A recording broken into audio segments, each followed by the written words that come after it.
ассалому алайкум тамошобинони арҷманд. бо умеди саодату комёбӣ дар рӯзгори якояки шумо нашри навбатии барномаи милитсия хабар медиҳадро манзур медорем. чун барномаҳои қаблӣ чеҳраҳои афроди қонуншикану кажрафтор ва амалу рафтори ба ҷомеа хавфнок ки онро дар фарҳанги қонунгузорӣ ҷиноят ва ҳуқуқвайронкунӣ мегӯянд дар барнома ҷой дода шудааст. сархати гузоришҳои барнома чунин аст. ғоратгарро дар хуҷанд дастгир карданд.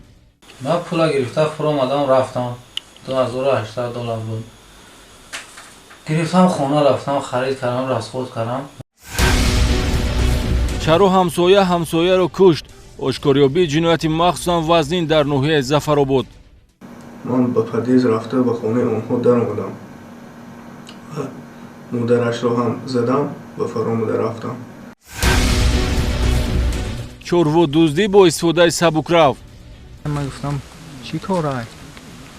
من خیلی گفتم خیلی اون ساله بقیه چیز میکنه اما من یاردم میکنم قطعش رفته من خیلی یکم حادثه من خیلی چیز گرفت. 26 نقلیات در محله‌های 18 و 19 шаҳри Хуҷанд ҳадафи дуздӣ қарор гирифт. Засунул руку через окно, когда маленькая дырка оставалась, открывал дверь изнутри. У них сигнализация не срабатывала. А те, которые срабатывали, Я сбегал. давомнокии донишҷӯён ба дарс санҷида шуд. шарҳи ин ва дигар хабаргузоришҳо дар барномаи милитсия хабар медиҳад.